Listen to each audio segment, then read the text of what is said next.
Okay, Assalamualaikum and good morning. Today I would like to share with you a few simple questions about turbulent boundary layer.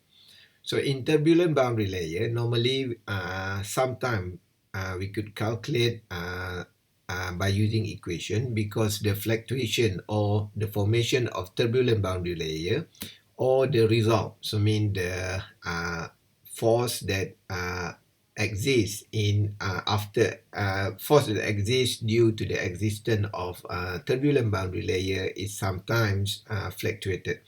So and then means it is okay for you to use a few simple equation to predict the drag force that occur due to the existence of boundary layer. So the best way is you do the experimental works because in turbulent boundary layer, researchers still try to find a good correlation between the numerical, or mean the simulation with the experimental one. So and then in a real application, turbulent boundary layer is occur when you speed when one object move in high velocity. So means that it is the phenomenon or the prediction in terms of simulation of that one is actually not established. But if you want to do your research, it is a great opportunity for you to do the simulation or to correlate the real behavior of a boundary layer in high speed with your calculation. So, but in this course, in this topic, we ignore the compressibility effect. So means that if the one object move very fast in air, so air will create object will move in a Mach number, so it will create a shock wave and so on. So on that time, even when your speed reach more than 0.3 Mach number, so you need to take compressibility effect in your calculation. Okay, this is a simple tutorial for chapter 6. It is about the turbulent boundary layer. Question 1. A timber is pulled by a boat along the river with force 200 Newton as shown in figure 1. Only half of the timber above the water. Determine the drag force due to front surface of the timber. And then all the information is given here, the density of water and also the mu, the dynamic viscosity of water.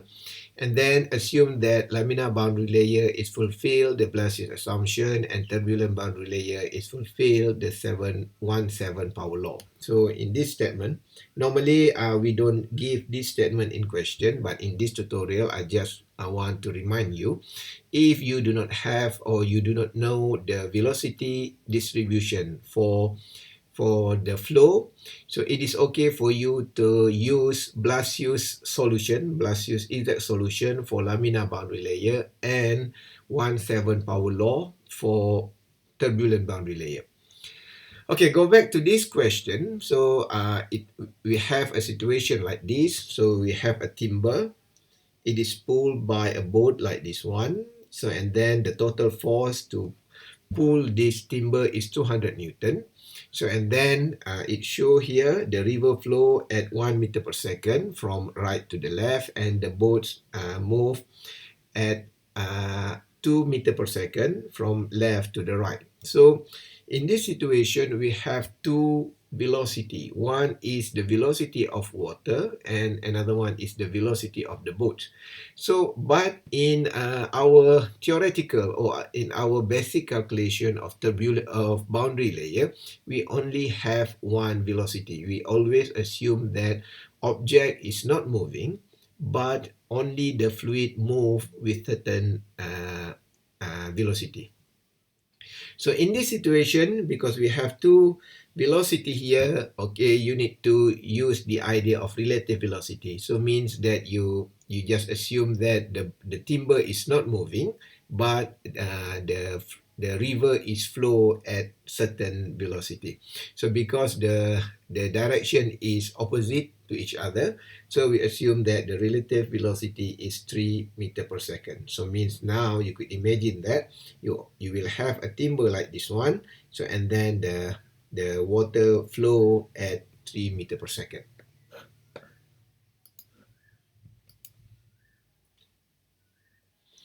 So and then we could use this equation directly taken from the laminar boundary layer and also turbulent boundary layer. So first we need to check whether the Reynolds number is exceeding the turbulent, the Reynolds critical or not. So we calculate this one, so we get it is equal to 3 times 10 to the power of 7. So we assume that the Reynolds critical means the borderline between the laminar and turbulent is 5 times 10 to the power of 5. So now we have 3 times 10 to the power of 7. So it is turbulent. So and then we calculate the length of laminar boundary layer. So according to this Reynolds critical, we could calculate the value of x here. So it is equal to 0.17 meter. So according to this, according to the question, we have 10 meter length of timber here. So if we compare with 1.17 meter, so we found that the length of laminar boundary layer is very small. So it is less than 10%.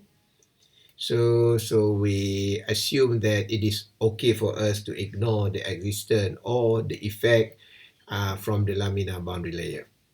So in this calculation, we just use 100% of fully turbulent equation. So the drag force caused by side surface. So here, I hope you could understand. We have a timber here. So and then we found that because this timber has a large cross-sectional area like this, and for sure this cross-sectional area will give us resistance. So and then at the same time, when water flow through the timber, so it will create a boundary layer on the surface. So now you need to understand that this boundary layer will give us another resistance in the movement. So we calculate the drag force due to the boundary layer. So this is the equation. We have FD equals CD 1 over 2 rho U square A. And then the CD here is 0.072. You could refer this value of CD from the 1/7 power law. So means that the U over U here is equal to Y over delta to the power of 1/7. So this is the velocity profile for 1/7 power law. And then we substitute all the parameter here. So the area here is 2 pi r times L divided by 2. So it is because we have a timber here and the water, and it floats half like this. So mean we only calculate the area is the circumference of this one times with the length of this one. So that's why we calculate as 2 pi r times L divided by 2. So and then if we calculate that one, so we could get it is 65.1 Newton. So means that the drag force due to the boundary layer here is 65.1 Newton. But from the question, we know that the total force need to be applied to pull the timber is 200 Newton. So means that the front surface here will give another resistance. So we could calculate the front surface resistance is 134.9 Newton.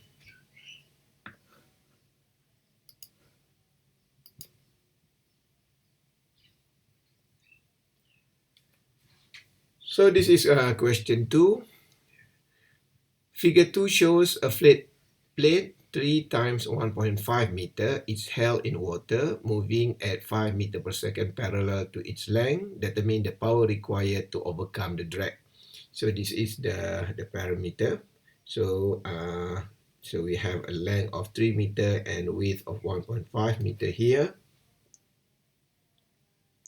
So we check the Reynolds number, so we found it is turbulent, and then we check the length of XCR, mean the critical X, or the length of the laminar boundary layer. So we found it is 0.1 meter. Again, because it is only 3.3%, the laminar boundary layer only occur 3.3% from the total length. So it is okay for us to ignore the existence of laminar boundary layer. So, and then we use the 1/7 power law. So from that velocity profile, we could get the value of CD is like this. And then we could calculate it is equal to 2.71 times 10 to the power of -3. We could calculate the drag force for one side. So this is only for one side. So, and then because we have a flat plate like this, okay, so means that we have a boundary layer on the upper surface and also the boundary layer at the bottom surface. So because the thickness of this plate is very small, so we could ignore the resistance that occur at the cross-sectional area here, at the front surface here. So we just times with 2, so and then we could get that the drag force is 304.8 Newton. So and then if you need to calculate the power, so you could calculate by using this equation, means power can be calculated as drag times velocity. So we times 304.8 times 5, so we get it is around 1524 watt.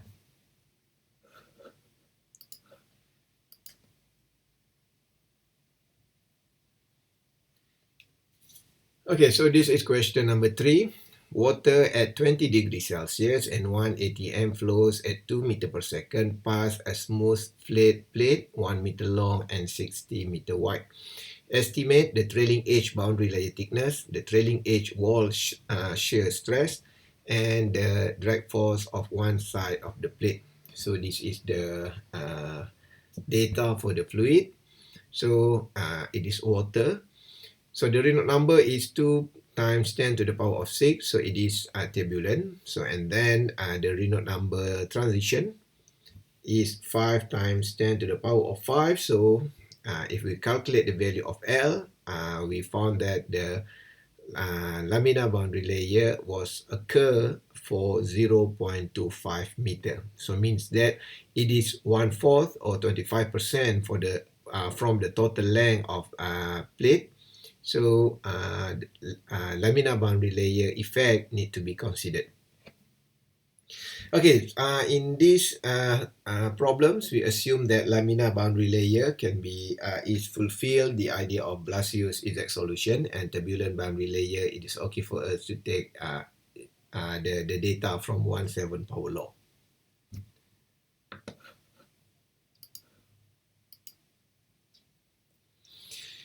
So and then first we need to calculate the delta or the boundary layer thickness for the laminar boundary layer at Reynolds critical. So Reynolds critical mean 5 times 10 to the power of 5. So if we substitute, we could get it is equal to 1.768 times 10 to the power of -3.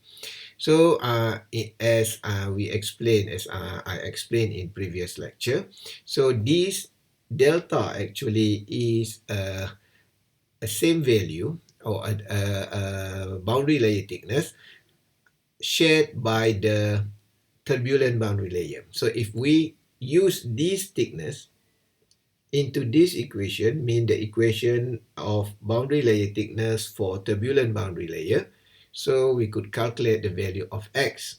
So and then we could find that the x is 0.066 meter.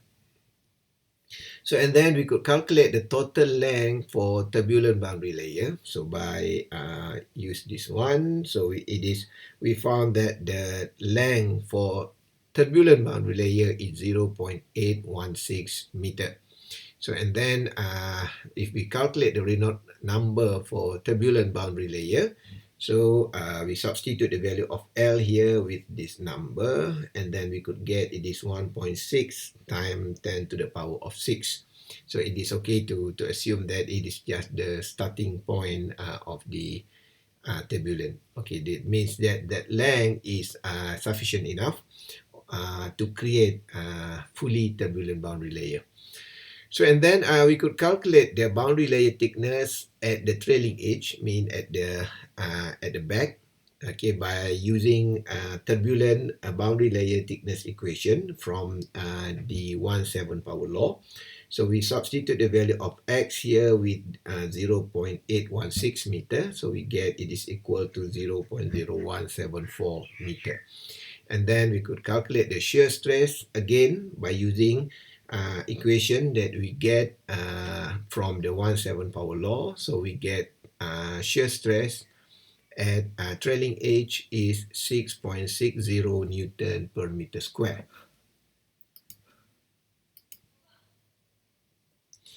So and then we need to calculate the drag force of one side.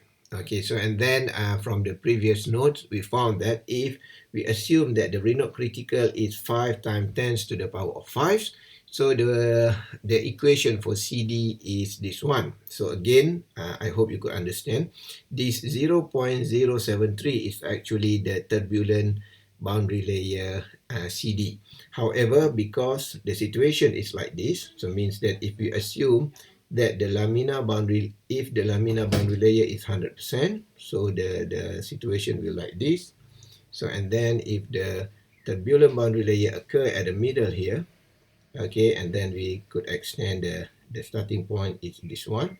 So and then we could find that we need to calculate the difference here. So the difference at this range is actually shown by the idea of minus 1700 over Reynolds number.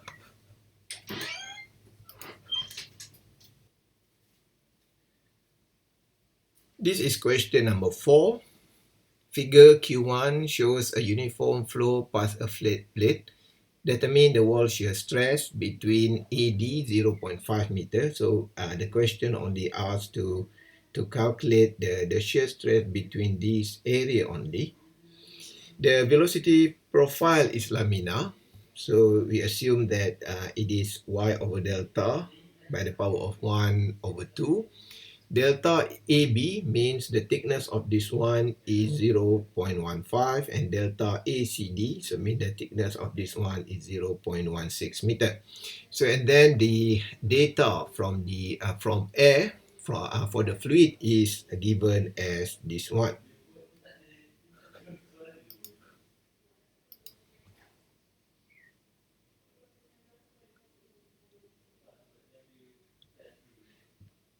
Okay, so from here, so we start with the idea. So this is just to show you, sometimes we could calculate the boundary layer thickness and so on by changing the equation from u over u equal y over delta to the power of 1 over 2.